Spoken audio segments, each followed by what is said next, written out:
The man known to history as Emperor Tiberius Caesar Augustus was born Tiberius Claudius Nero on 16th of November 42nd BC in Rome. Tiberius would become the name by which he was remembered for centuries. Yet the boy who bore it entered a world fraught with danger and opportunity. His father, Tiberius Claudius Nero, hailed from the patrician Claudian clan and had served as quaestor in 48 BC, a role entrusted with the oversight of Rome's treasury, an early sign of the family's political influence. Tiberius's mother, Livia Drusilla, came from a more prominent branch of the Claudian clan, reflecting the intricate web of alliances that Roman elite families cultivated. In 43 BC, Livia married Tiberius Claudius Nero as a teenager. Their union produced two sons, Tiberius and Drusus Claudius Nero, born 14th January 38th BC. By late 39th BC, Livia was already pregnant with Drusus when the couple divorced, a common practice in Roman elite circles.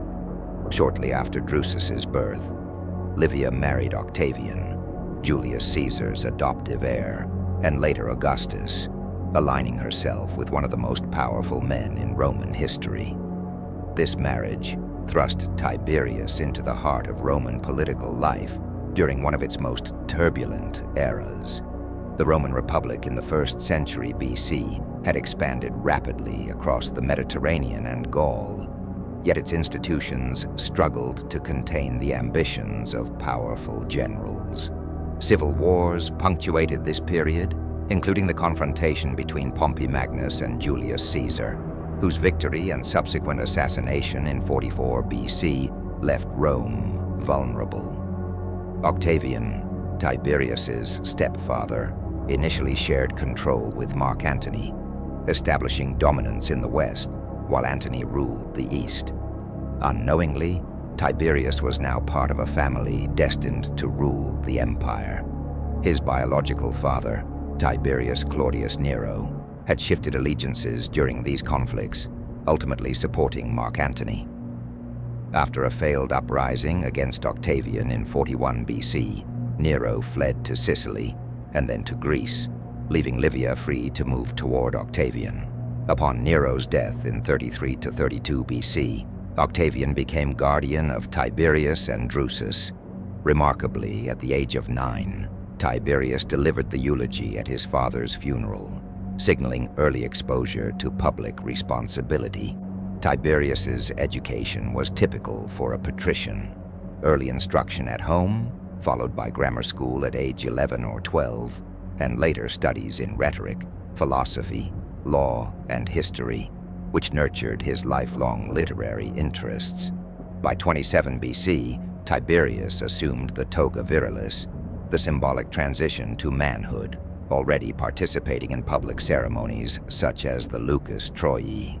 The decisive moment in Roman politics came with the Battle of Actium, 31 BC, where Octavian defeated Antony and Cleopatra, cementing his position as the Republic's undisputed power. In 27 BC, Octavian instituted constitutional reforms. He became princeps, first citizen, adopted the honorific Augustus, and maintained military authority as imperator, a title from which emperor would eventually derive. Tiberius, now intimately connected to Augustus, would inherit this legacy. By 26th of BC, Tiberius accompanied Augustus on campaigns in Spain, securing the northwestern region and participating in the final phases of the Cantabrian Wars as a military tribune. Later, he was elected quaestor in 24 BC, marking the start of his adult political career. He married Vipsania Agrippina, daughter of Augustus's general Marcus Agrippa, securing a powerful alliance.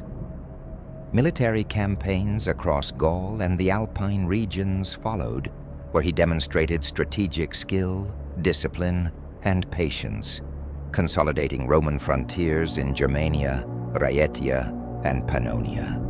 Tiberius's early life was defined by dual forces: The cultivation of his military and political talents, and the intricate maneuvering of dynastic alliances, particularly surrounding Augustus' grandchildren.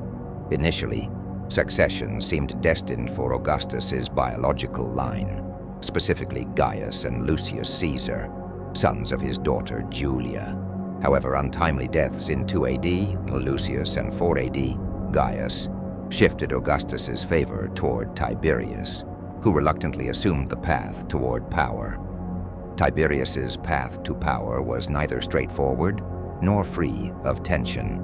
Despite Augustus's repeated support, Tiberius experienced bouts of retirement, most notably on the island of Rhodes in 6th BC, refusing to command in Armenia due to personal grievances and fractured family relations. These absences created uncertainty, and his relationship with Augustus was strained, though his military prowess and political experience kept him in consideration. After the deaths of Augustus's biological heirs, Tiberius's adoption of Germanicus, his nephew, served as both political strategy and dynastic insurance. Tiberius accepted renewed powers and command in Germania, demonstrating his willingness to bear the burdens of state, albeit reluctantly. His campaigns consolidated northern frontiers and demonstrated tactical restraint, avoiding overreach beyond the Rhine, despite pressures to expand.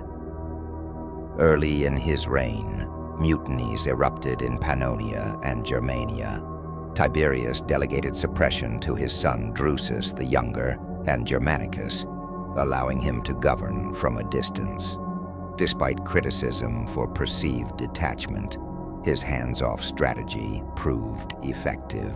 Mutinous legions were disciplined, with superstitions, negotiation, and careful concessions used to restore order.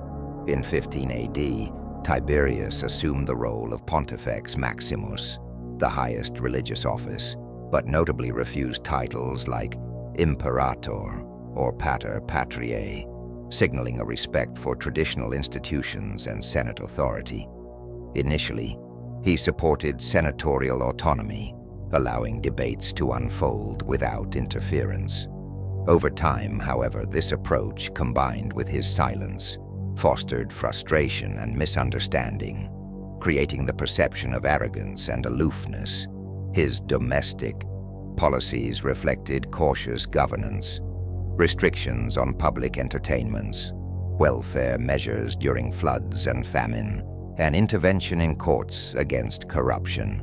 Simultaneously, the expansion of the Lex Majestatis, laws concerning treason, allowed informers to exploit imperial authority, a feature later magnified by his advisor Sejanus. The early years of Tiberius's rule highlight a competent administrator balancing military, political, and civic responsibilities.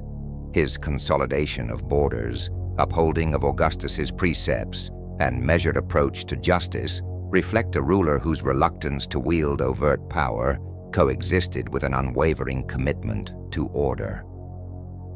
By 21 AD, following the death of Drusus the Younger, Tiberius's personal losses fueled increasing paranoia. Retreating to Campania and later Capri, he left daily governance in Rome to Sejanus, prefect of the Praetorian Guard. Sejanus swiftly consolidated power, manipulating imperial correspondence, targeting Germanicus's family, and eliminating perceived rivals.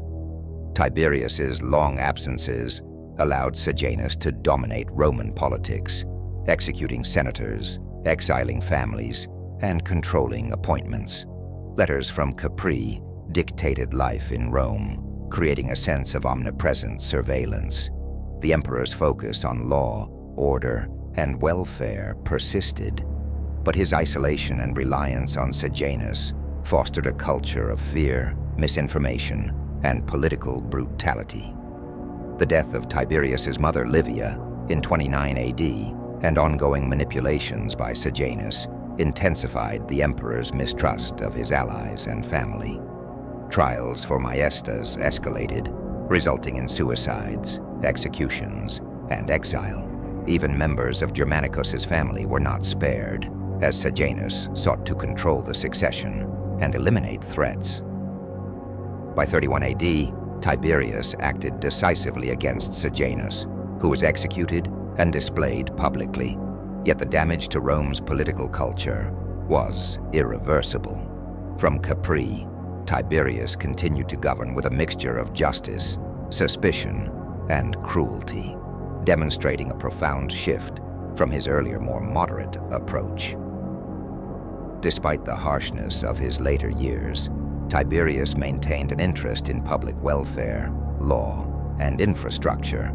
He secured marriages, supported affected communities after disasters, and pursued diplomatic stability in the East.